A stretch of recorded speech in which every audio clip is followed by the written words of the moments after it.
di Kemdikbud dan GTK yang lumayan handal di bidang pengajaran online. Dan ini memang salah satu fokusnya kita. Kita ini secara esensinya membuat suatu MOOC. Kita buat sedikit Universitas P3K lah gitu. Universitas P3K lah gitu. Universitas P3K lah gitu namanya. Ya, online Universitas P3K di mana program.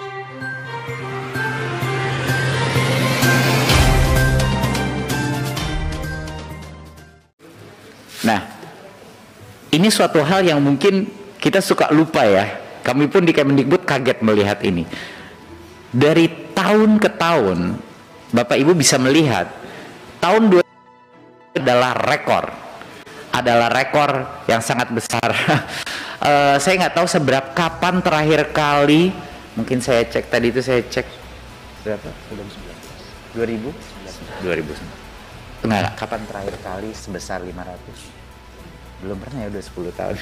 Kalau bisa nanti saya cek lagi Bapak Ibu, tapi mungkin dalam 10 tahun terakhir ini belum pernah ada formasi sebesar 500.000. Dan ini harus menjadi suatu hal yang bisa kita rayakan bersama Bapak Ibu gitu.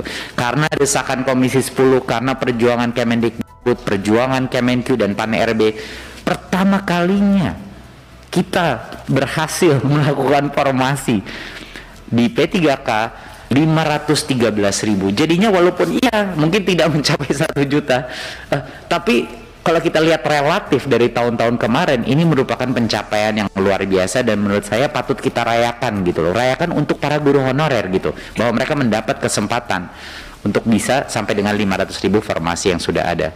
Nah, satu hal yang sangat penting untuk disosialisasikan di masing-masing daerah dan mohon dukungan Bapak Ibu di masing-masing dapilnya. Walaupun 513.000 formasi yang sekarang sudah ada, namun semua guru honorer tetap dapat mengikuti seleksi di tahun 2021. Saya ulang lagi ya.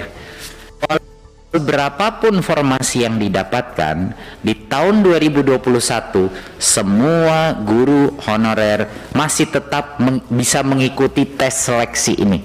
Nah, ini poin yang sangat penting. Kenapa? Jadinya guru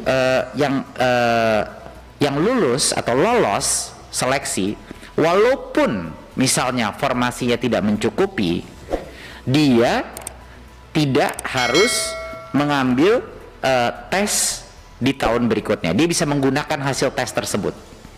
Dia bisa menggunakan hasil tes untuk tahun berikutnya. Jadi pada saat formasinya kebuka, dia akan langsung masuk. Ya. Jadi itu suatu hal yang penting.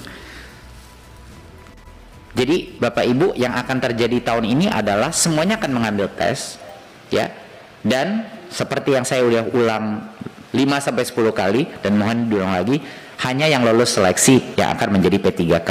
Jadinya kalaupun yang lolos seleksi itu di atas 500.000, ya, atau mungkin di daerah-daerah tertentu di mana formasinya belum terbuka, dia akan disiapkan untuk tahun berikutnya. Dan bulan adalah di tahun ini adalah bulan di mana Kemdikbud akan mengejar pengajuan formasi untuk tahun berikutnya. Jadinya semua daerah-daerah seperti Papua, Riau yang masih mungkin perlu kita penekanan, perlu memberikan mereka keyakinan, itu kita sampai tengah bulan Agustus bisa. Tetapi semua guru itu bisa mengambil tes pertamanya dia di tahun ini. Jadinya pun kalau dia gagal, dia tahu apa kelemahan dia dan dia bisa belajar lagi mengambil tesnya tahun berikutnya. Jadi ini bukan suatu masalah bahwa angkanya 500.000 gitu. Halaman berikutnya. Dan tentunya kali ini berbeda. Saya sudah menekankan ini beberapa kali. Kali ini apa sih bedanya?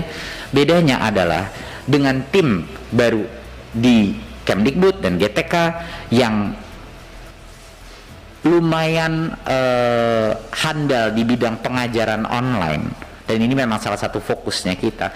Kita ini secara esensinya membuat suatu MOOC. Kita buat sedikit Universitas P3K lah gitu namanya. Ya, online Universitas P3K di mana program guru belajar dan berbagi ini bukan cuman dari kita tapi guru-guru pun. Jadi mengajar bagaimana caranya untuk bisa meningkatkan probabilitas untuk lulus seleksi ini. Jangan lupa Bapak Ibu, kepentingan daripada tes seleksi ini bukan hanya untuk membuktikan minimum kompetensi dan melindungi anak-anak kita, guru-guru yang tidak memenuhi minimum kompetensi. Tetapi yang membuat saya sangat semangat dengan adanya tes seleksi ini adalah karena semua materi sudah kita berikan secara online dan guru bisa secara mandiri belajar, kita juga bisa menemukan atau mengidentifikasi siapa sih guru-guru kita yang niat belajar. Iya kan? Siapa guru-guru kita yang niat belajar? Guru yang hebat bukan hanya guru yang bisa mengajar. Guru yang hebat adalah guru yang punya motivasi belajar sepanjang hayat. Ya, dan inilah makanya program guru belajar dan berbagi ini sangat penting, karena kita tidak bisa memberikan saja mereka ayo lolos seleksi, kita dukung dengan pengajaran online yang terskala untuk hampir semua guru honorer kita,